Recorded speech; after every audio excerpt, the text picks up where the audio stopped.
Billions of years ago, before the first cell drew its breath, Earth was a restless laboratory. Lightning crackled, oceans churned, and molecules danced in a chaotic soup of possibilities. Somewhere in that ancient chaos, nature had to choose the ingredients of life.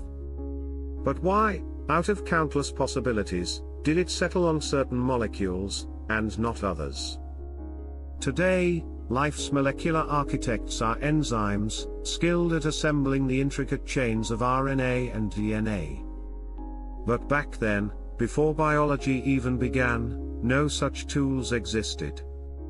The question loomed large: without enzymes, how did life's blueprints form? Scientists at Scripps Research have taken a step closer to the answer. In a study published in Advanced Chemistry, they've uncovered why one sugar, ribose, may have been nature's favorite for building RNA. Their experiments revealed a surprising truth: ribose binds to phosphate faster and more efficiently than similar sugars. This gives credence to the idea that this type of prebiotic chemistry could have produced the building blocks of RNA, says Ramanarayanan Krishnamurthy, professor of chemistry at Scripps. Which then could have led to entities exhibiting lifelike properties. To understand the significance, you need to know what a nucleotide is. Think of it as a three-part Lego block: a sugar, like ribose, a phosphate group, and a nitrogen-rich base, the part that stores genetic code. Without nucleotides, RNA and DNA could not exist.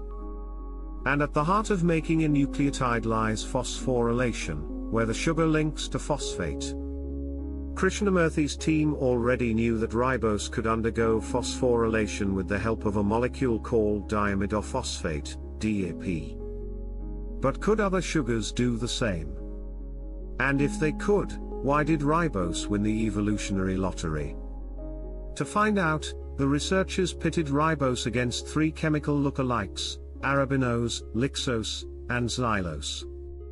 Using controlled reactions and the sharp eyes of nuclear magnetic resonance, NMR, spectroscopy, they watched the race unfold. Ribose didn't just win, it dominated. DAP phosphorylated ribose far more quickly, and unlike the others, it formed only tidy 5-membered ring structures, the exact kind found in today's RNA and DNA. The other sugars produced a messy mix of 5- and 6-membered rings, slowing their path to life's code. When all 4 sugars were placed together, DAP still showed favoritism. Ribose was phosphorylated first and in greater amounts. Even better, the reaction paused at a stage that made ribose ready to link with a base and become a true nucleotide. That was a bonus, says Krishnamurthy. We did not anticipate that the reaction would stop at such an advantageous point. Yet, the scientists are cautious. This discovery doesn't prove ribose's path to RNA was inevitable, only that it had a natural head start. Many other steps would still be needed before life could emerge.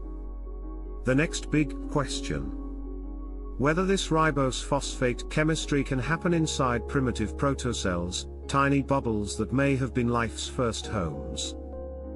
If it can, the reaction might even drive protocells to grow and divide, echoing the first stirrings of life itself.